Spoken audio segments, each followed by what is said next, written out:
Hi friends, I am Shantanu Nikha, ex chief Bank of Baroda and financial consultant proprietor Kachchi consultancy. तो आज बात करेंगे income tax का इंटीमेशन ऑर्डर अंडर सेक्शन 143(1). देखिए, जैसे ही आपका इनकम टैक्स रिटर्न प्रोसेस होता है तो इंटीमेशन आता है आपको अंडर सेक्शन 143(1). तो उसमें घबराने की बात नहीं है। अगर इंटीमेशन आपको 143(1) का आया तो इसमें मतलब कोई भी आपको दिक्कत नहीं है, आपका इनकम टैक्स रिटर्न प्रोसेस हो गया है। अब देखिए, इसका जब इंटीमेशन कैसे हम डाउनलोड करते हैं, इनकम टैक्स में लॉगिन करिए या मेल पर भी आ जाता है इनकम टैक्स का इंटीमेशन, और आप अपने लॉगिन से भी व्यू योर फाइल रिटर्न्स में जाके आपका इंटीमेशन देख सकते हैं कि क्या प्रोसेस हुआ है। देखो, इसमें दो फील्ड होती है, आपको बता दूं। इसमें क्या देखना चाहिए, एक तो होता है कि आपने क्या भरा था फर्म में और इनकम टैक्स ने क्या असेस किया।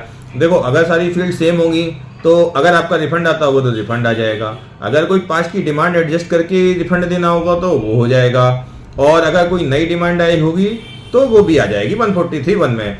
इसमें देखिए दो होते हैं, इसके हेडर्स के कॉलम कलर होते हैं तीन।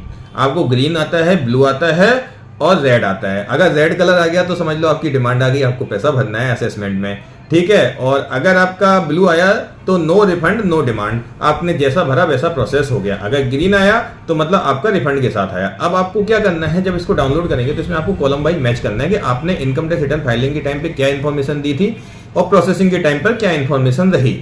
तो दोनों में डाटा कई मोस्टली तो सेम ही होता है, लेकिन कभी भी कुछ डिफर होता है तो उसके हिसाब से आपका रिफंड हुआ, वो डिमांड हुआ, वो सब आता है। क्योंकि इनकम टैक्स के पास भी बहुत सारे टूल हैं, अगर आपने कुछ भी हाइड किया होगा तो वो आ जाता है।